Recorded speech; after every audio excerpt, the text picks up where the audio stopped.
श्री शंकराचार्य विरचित कालभैरवाष्टकं देवराजसेव्यमानपावनाग्रिपङ्कजं व्यालयज्ञसूत्रमिन्दुशेखरं कृपाकरं नारदादियोगिवृन्दवन्दितं दिगम्बरं काशिकापुरादिनाथकालभैरवं भजे।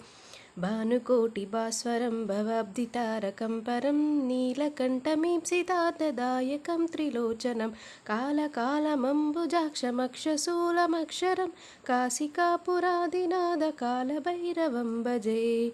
शूलटङ्कपाशदण्डपाणिमादिकारणं श्यामकायमादिदेवमक्षरं निरामयं भीमविक्रमं प्रभुं विचित्रताण्डवप्रियं काशिकापुरादिनाथकालभैरवं भजे।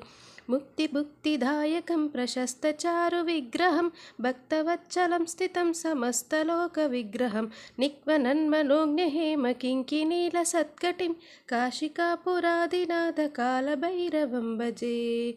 धर्मसेतुपालकं तद्धर्ममार्गनाशकं कर्मपाशमोचकं सुशर्मदायकं विभुं स्वर्णवर्णकेशपाशशोभिताङ्गमण्डलं काशिकापुरादिनाथकालभैरवं भजे। रत्नपादुकप्रभाविरामपादयुग्मकं नित्यमद्वितीयमिष्टदैवतं निरञ्जनं मृत्युदर्पनाशनं करालदंष्ट्रभूषणं काशिकापुरादिनाथकालभैरवं भजे। अट्टहासभिन्नपद्मझाण्डकोशसन्ततिं दिष्टिपातनष्टपापजालमुग्रनाशनम् अष्टसिद्धिदायकं कपालमालिकाधरं काशिकापुरादिनाथकालभैरवं भजे।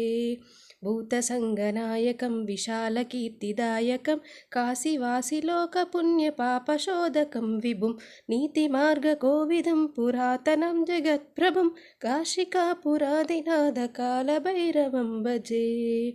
कालभैरवाष्टकं पठन्ति ये मनोहरं ज्ञानमुक्तिसाधनं विचित्रपुण्यवर्धनं शोकमोहदैन्यलोभकोपतापनाशनं त्रैपयान्ति कालभैरवाङ्घ्रिसन्निधिं ध्रुवं काशिकापुरादिनाथकालभैरवं भजे।